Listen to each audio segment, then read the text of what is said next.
Oke, udah mulai ya. Oke, halo semuanya ya. Kali ini videonya agak beda dari yang biasanya karena kali ini videonya tidak akan diedit ya, Bos.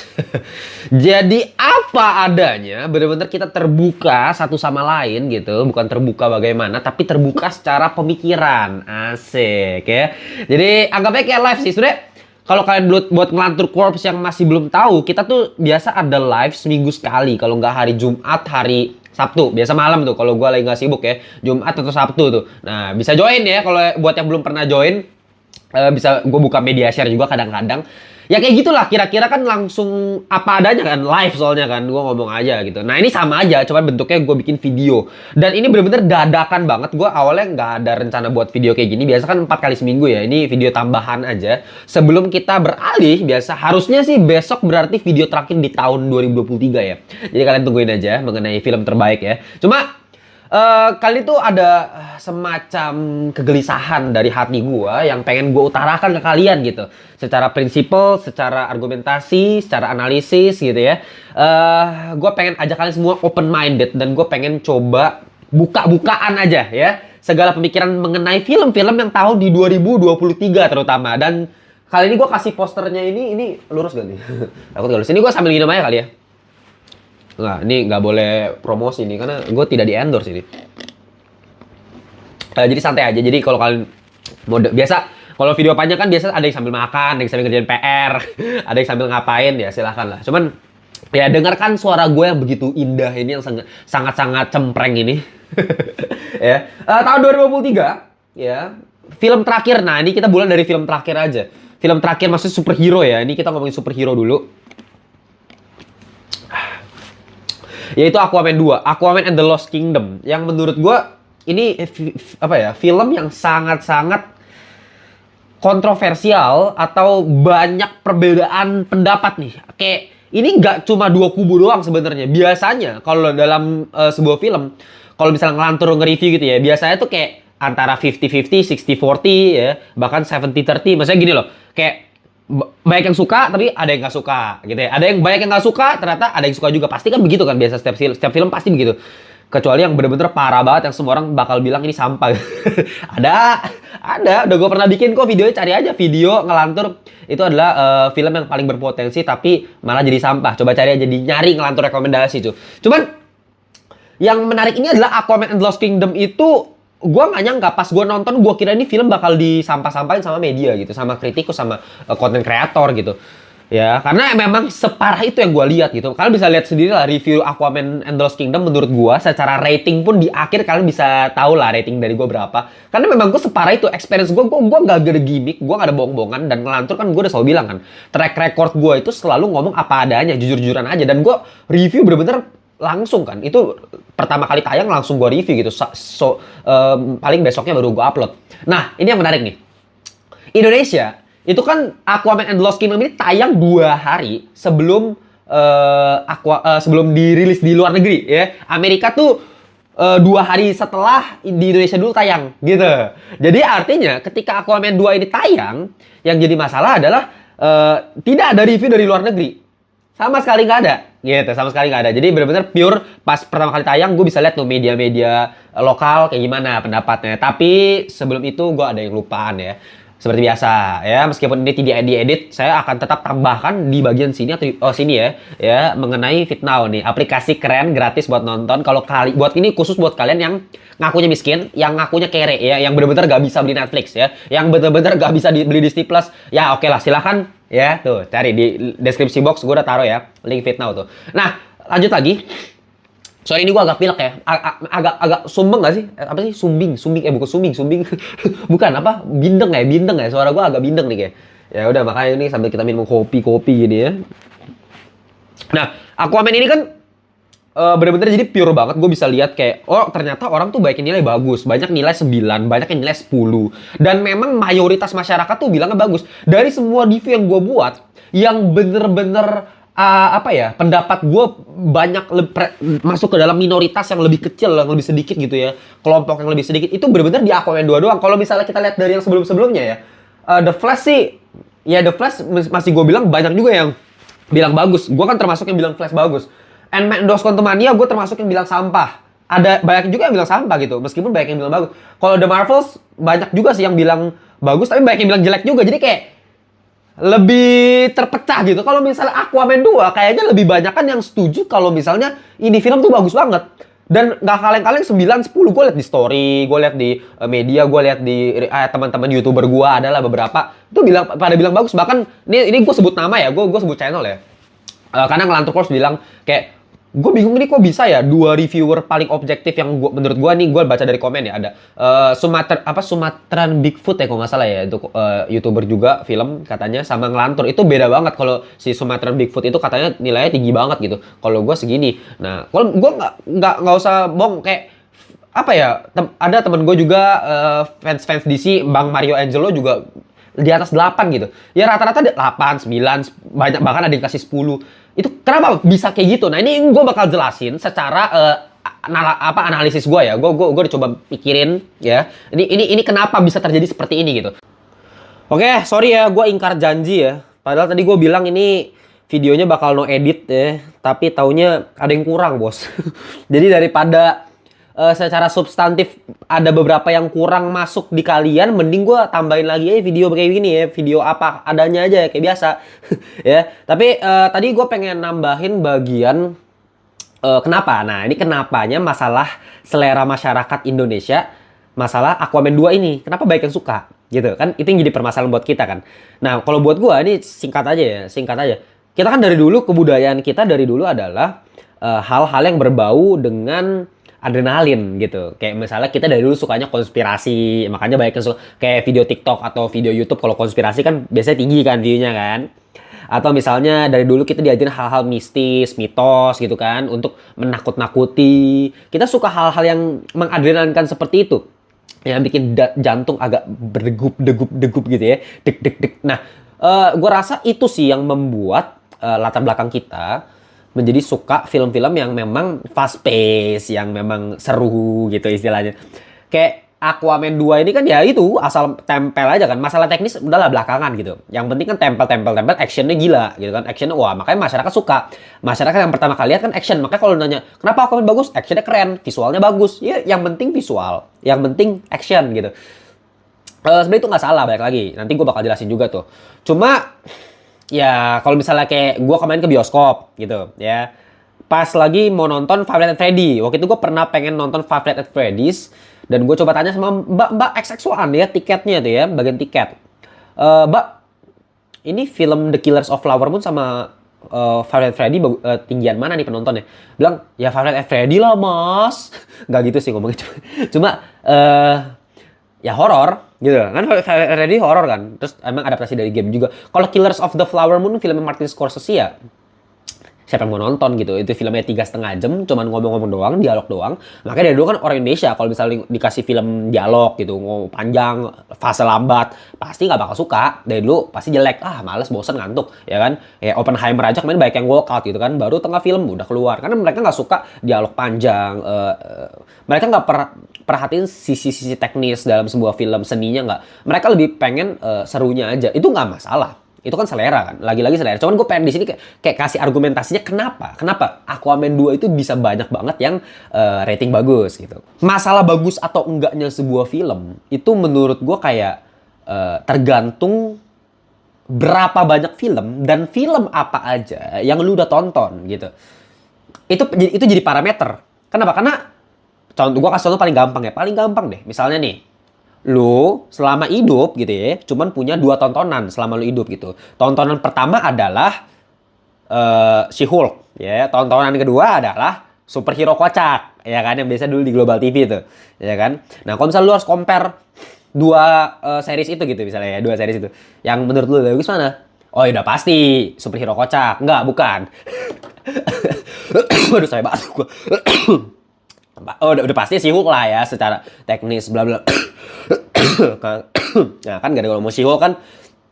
Tapi misalnya She-Hulk nih, tapi karena memang cuma 2 series itu yang lu tonton. Tapi ketika minggu depannya lu dikasih tambahan series misalnya The Boys gitu, ya udah pasti yang lu bakal taruh di atas lagi ada The Boys. Kenapa? Karena memang ya yang lu tonton 3 film, yang terbaik The Boys gitu.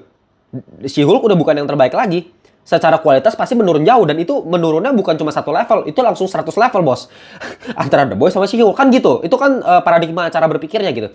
Nah, kalau misalnya ya anggap berarti ya contoh standarnya adalah ketika lu nonton udah beberapa film, tapi lu nonton MCU doang gitu misalnya. Ya kan? Lu nonton MCU doang, terus ketika lu dikasih film yang MCU yang begini lagi, misalnya kayak The Marvels gitu, ya lu bilang ya udah bagus-bagus aja, fun-fun aja, karena yang lu nonton itu aja. Lu nggak nonton film-film yang lebih gila lagi, kan itu masalahnya. Nah, ini gue kasih tahu cara berpikirnya aja sih sebenarnya. Karena menurut gue Aquaman 2 itu kan permasalahannya di fase, dan ini menurut gue bukan film yang jadi gitu. Ini film yang mentah. Kenapa gue taruh ratingnya serendah itu? Karena ini film ya belum jadi, as simple as that gitu. Udah jadi mungkin karena tapi banyak perombakan. Kalian tahu kan reshoot berapa kali kan? Reshoot sampai 3 kali kalau nggak salah.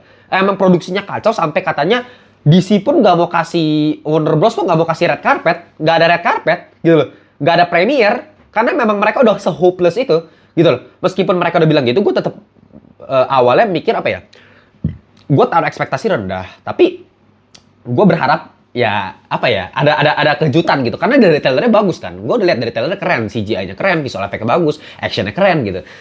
Tapi ternyata pas gue lihat ya memang belum jadi filmnya, jadi bener-bener di reshoot, jadi banyak yang dipotong nih. Gue kerasa lu misalnya adegan pas si Aquaman ngebebasin King Orm, kalau kalian udah nonton ya, itu kan lu lihat deh, itu bener-bener scene-nya tuh banyak yang harusnya kan dalam satu sequence. Jadi gini, film itu kan dibagi jadi 3 act.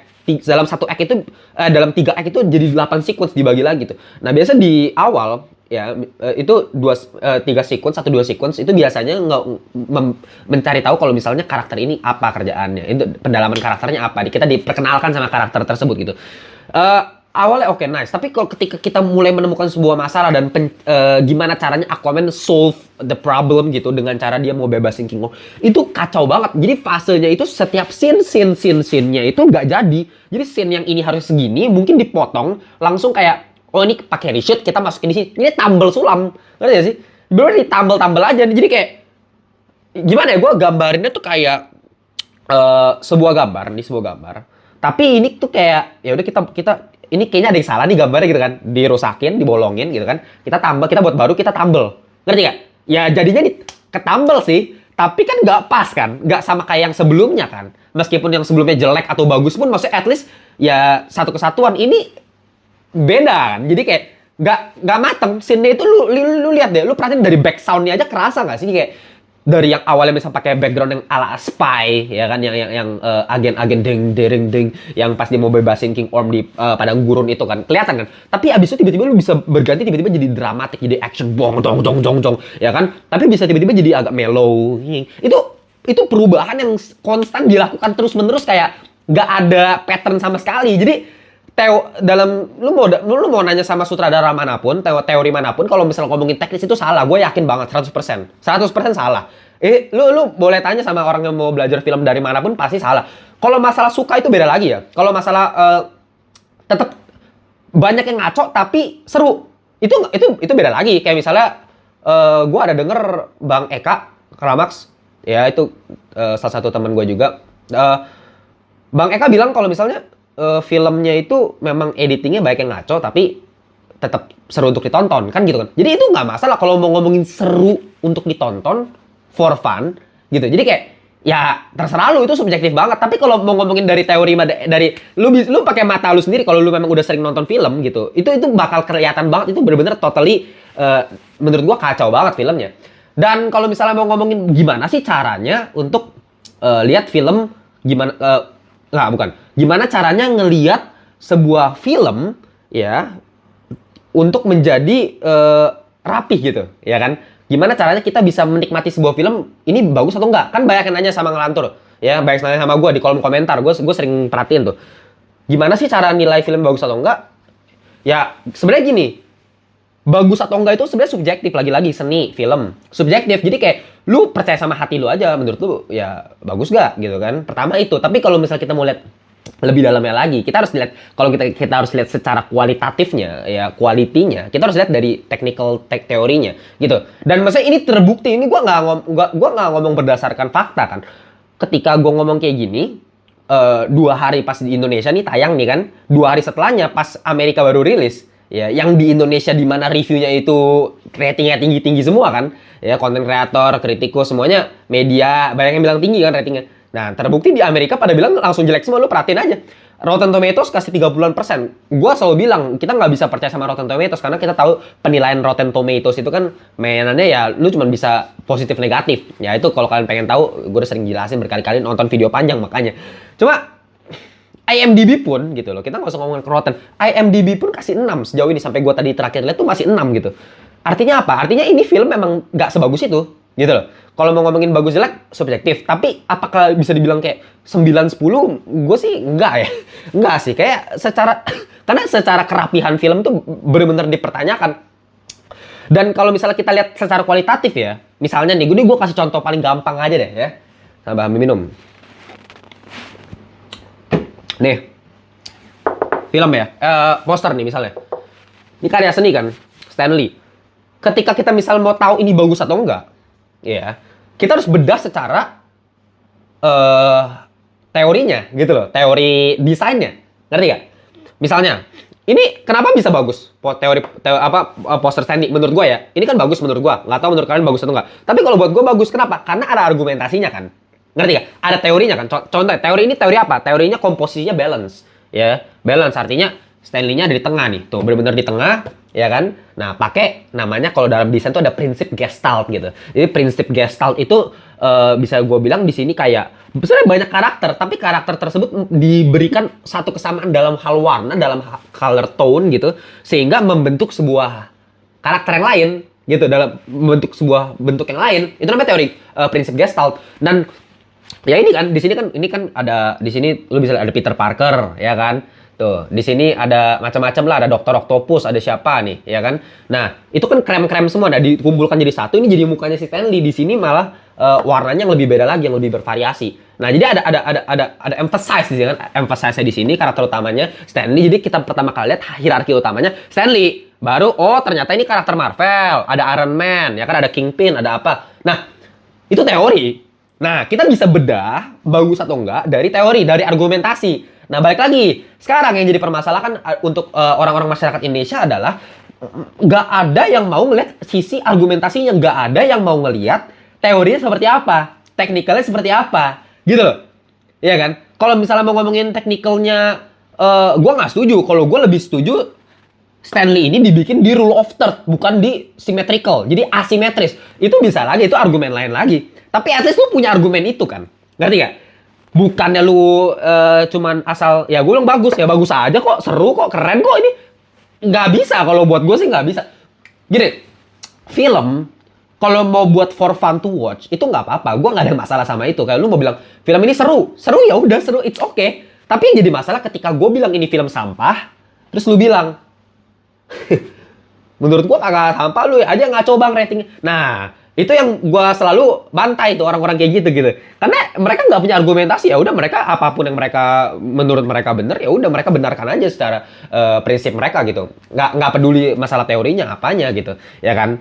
Itu satu, ya. Terus kedua nih, kita harus compare sama misalnya film-film lain di sini gitu. Kenapa The Flash deh? The Flash itu kan underrated banget ya, bisa gue bilang banyak banget, bahkan Ngelantur Corps itu banyak banget yang bilang kalau misalnya The Flash itu filmnya sampah banget. Dan kalau misalnya gue tanyakan, ya kenapa The Flash sampah? Orang selalu bilang apa? Visual effect. Terus gue tanya lagi, terus selain visual effect apa?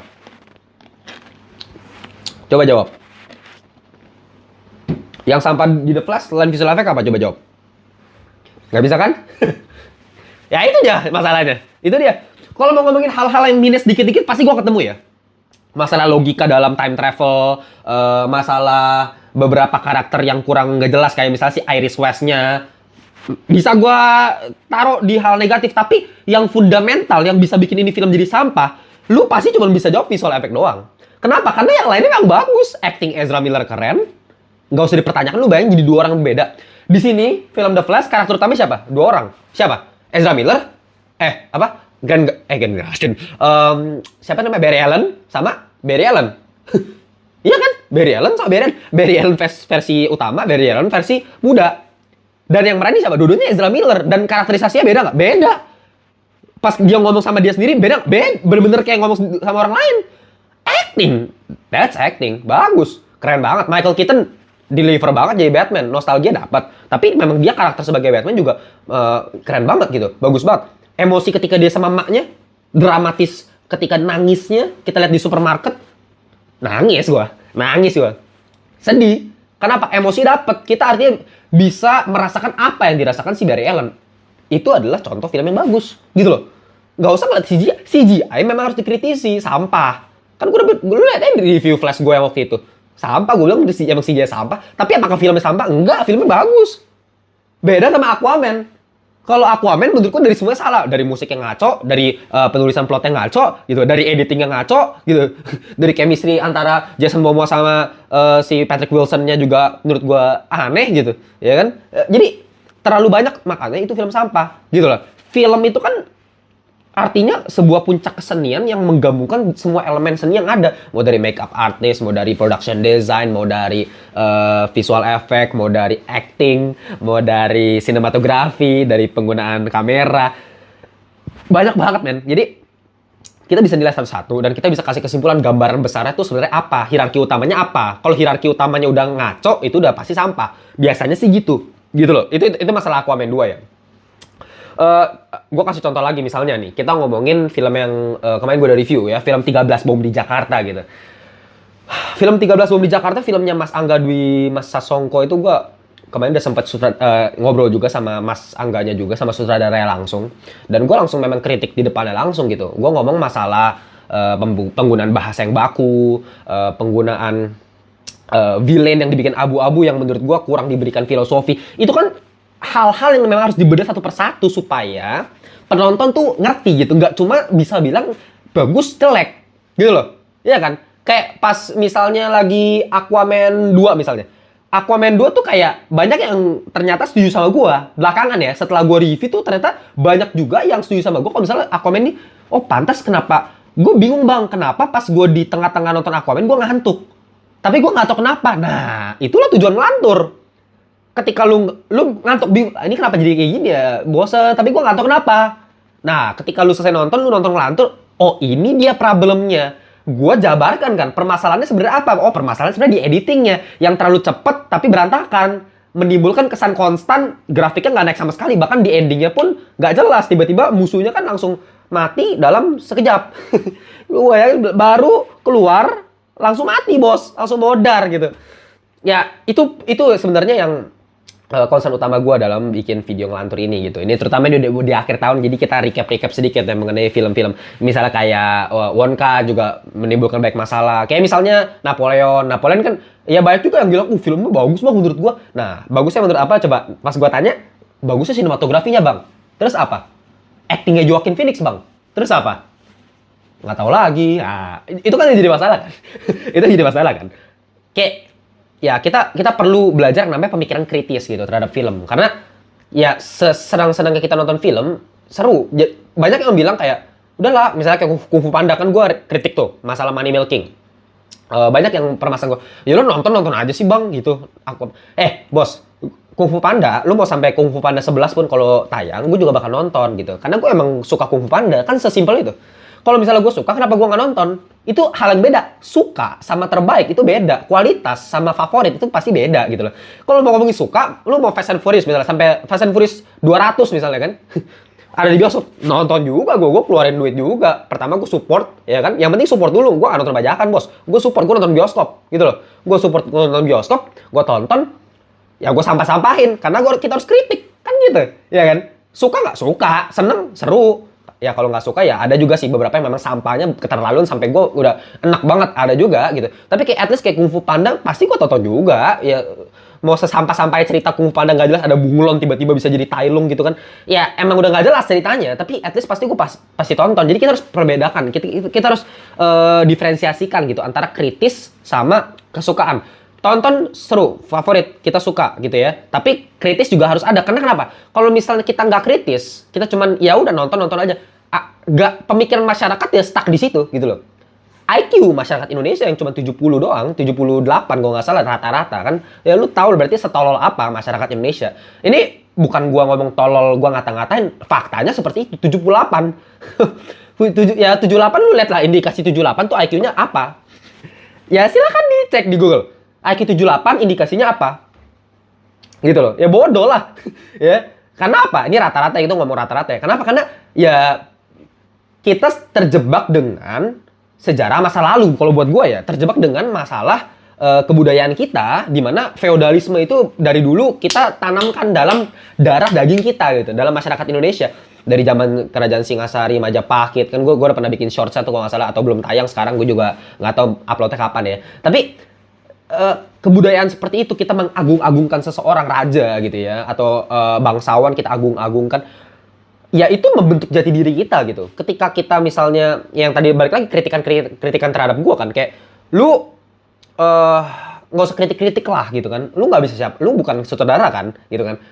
Emang lu sutradara bang, emang lu bisa bikin film? Itu kan kata-kata menurut gue udah apa ya, terinfeksi, kalau misalnya gue bilang udah terinfeksi sama pola pikir feodalisme yang sebenarnya lu nggak bakal tahu kan arti feodalisme juga apa gitu. Orang-orang berpikiran kayak tadi kan. Ya karena ya lu udah apa ya, dari lahir juga udah ada naluri seperti itu yang memang kita harus rubah dengan apa, pola pikir kritis gitu. Kalau misalnya ada film sutradara yang memang secara teori kita udah pelajarin dan itu menurut lu mengganggu experience, ya kita sampaikan, kita kritik dong filmnya, gitu loh. Kita tetap support, tapi kita kritik, kan gitu masalahnya. Nah, sekarang terus habis itu orang bilang, kenapa harus pakai kata sampah bang? Nah ini, sebenarnya gue udah pernah jelasin, lu cek di live pertama ngelantur, coba cek di video live pertama ngelantur, itu filosofi sampah gue udah jelasin. Ya sampah itu kan sebenarnya parameter gitu. Sampah itu bukan literally sampah, bukannya misalnya nih gue ngomong film apa terakhir, misalnya Aquaman 2 deh. Aquaman 2 misalnya gue bilang sampah gitu. Bukannya Aquaman 2 sama dengan sampah yang biasa ada di tong sampah, kan nggak gitu. Itu pola pikir tolol namanya. Ini kan namanya metafora, ya kan ini metafora, lu nggak bisa lah komparasi seperti itu. Dan kosakata yang gue pilih sampah kenapa? Lu coba cek di live itu, gitu loh.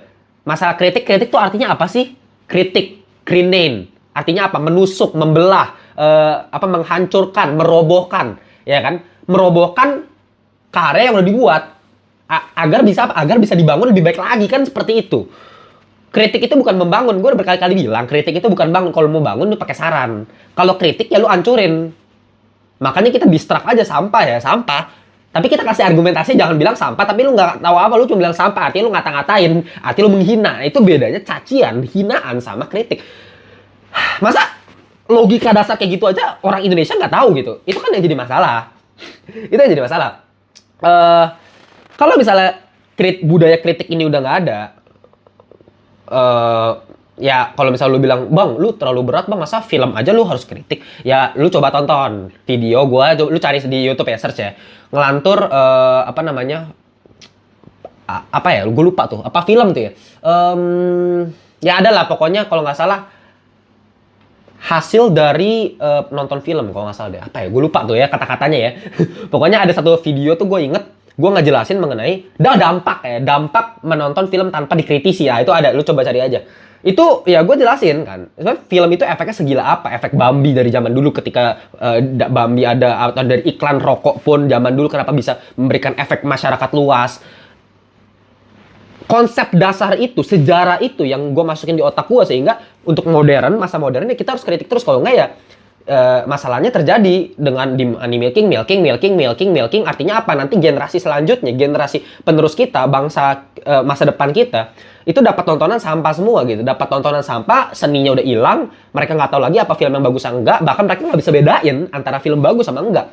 Nah, ini kan yang jadi masalah. Kalau buat kita ya oke lah, kita masih dapat tontonan yang berkualitas. Tapi kalau misalnya nanti di masa depan, kalau misalnya nggak ada yang kritik, film makin lama, oh ya udah bikin aja. Yang penting orang tetap nonton kan, yang penting orang tetap bayar buat nonton, yang penting perusahaan tetap kaya. Sampah. Artinya sampah. Akhirnya pemikiran orang juga jadi sampah. Ini aja sekarang generasi Gen Z aja kan pemikiran pada tolol semua ya. Mohon maaf ya. Ya saya bilang aja, gue sih Gen Z ya. Gue sih jujur aja, gue Gen Z. Tapi gue sadar, banyak juga orang-orang di generasi gue yang tolol. Gitu loh. Bukannya gue ngerasa pinter, at least gue bisa kritik. Ngerti gak sih? Gue bisa kritik, gue punya pikiran kritis, gimana cara kita bedain nih hal yang salah, hal yang benar tuh kayak gimana, gitu loh. Kalau misalnya nggak, ini ya, kalau misalnya nggak ada kritik kayak gini, ya lu lihat aja tahun 1998, coba search di Google, Indonesia 1998, apa yang terjadi? Seperti itu. Ya, kenapa? Pemerintah nggak mau dikritik, yang kritik dihukum kaum, ya kan? Diculik, hilang. Kan gitu. Itu konsep dasar. Kita ngomong radikal, kita ngomongin konsep luas. Tapi kalau misalnya kita ngomong, kita persingkat jadi entertainment aja, dari entertainment itu bisa apa ya? Itu bisa menyebar ke budaya masyarakat gitu loh. Kayak misalnya Korea sekarang drakor, menurut gua Korea tuh udah dalam tanda kutip udah ngejajah Indonesia buat gua. Kenapa? Karena ya lu semua lebih suka produk Korea kan daripada produk Indonesia kan? Ya itulah. itu itu itu entertainment loh. Ini entertainment loh. Tapi dari entertainment ini kita bisa ngomongin masalah, bisa ngomongin politik, kita bisa ngomongin masalah hubungan internasional gitu loh. Mulai dari film, hal kecil dari film. Ya. Jadi please lah, maksudnya seni itu subjektif, film itu subjektif, lu bebas mau ngomong apa aja. Kalau emang lu cuma mau buat fun, buat cari abis kerja, buat jadi tontonan, ya udah just fun. Tapi kita harus open minded juga gitu loh. Kalau misalnya ada orang yang sampah, kalau misalnya orang ngomong sampah karena hal-hal ini, lu jangan malah percaya sama argumen lu sendiri yang nggak ada apa-apa, yang kosong gitu loh. Ya gue udah pernah bilang kan, kalau misalnya TikTok itu kan algoritmanya, ya udah itu aja. Ya kan algoritma kan sekarang, ya udah apa yang lu mau, yang keluar itu aja gitu loh. Ya kayak beberapa, gue punya temen lah, ada beberapa lah, ya udah gue nanya masalah sekarang, politik masalah sekarang gitu, capres cawapres saya agak tahu gitu. Jadi kenapa? Karena yang nggak pernah muncul kan masalah-masalah seperti itu, karena mereka cuma masuk dunianya mereka aja yang udah seneng. Gue suka banget, dari jam 5 sampai jam 5 subuh. Nah, mampus tuh ya, lu udah mencuci otak lu dari kayak dijajah gitu. Sama digital, lu dijajah sama HP lu. Itu yang gue bilang, kayak terlalu apa ya, terlalu fundamental lah permasalahan yang udah ada sekarang. Jadi inilah tugas channel Ngelantur, untuk kita kritisin terus masalah entertainment, masalah pop culture, budaya populer, ya, film terutama yang bakal gue kritik terus sampai ke tahun depan. Jadi kalian jangan lupa stay tune terus di Ngelantur, dan jangan lupa juga nih, gue pengen kasih juga nih, aduh ya. Ini baju official merchandise dari Ngelantur nih ya, Spider Fisher. Ini gue gambar pakai tangan gue sendiri loh. Kalau kalian nggak percaya ya serahlah. Bisa cek di Instagram kita Ngelantur juga tuh. Itu gambar-gambarnya banyak tuh baju-bajunya. Gue gambar pakai tangan gue sendiri. Ya jadi itu karya gue. Oke, yaudah. Gitu aja. Sampai jumpa di video film, nyari film terbaik di tahun 2023, list-listnya apa. Tonton dari awal sampai akhir. Jangan cuma nonton shorts doang. Nanti otak lu jadi shorts juga ya. Sama live. Jangan lupa kita selalu live Jumat sama Sabtu. Kalau misalnya kalian pengen join grup WhatsApp kita juga di Ngelantur Corps ada ya. Itu 400 orang buat ngomongin film sama TV series, silahkan join juga. Gitu aja, kita jumpa di video berikutnya. Semoga kalian makin kritis ya otaknya ya. Bye-bye semuanya. Ya ini apa adanya ya gue. Ya, maaf ya kalau misalnya gue juga matiinnya manual nih.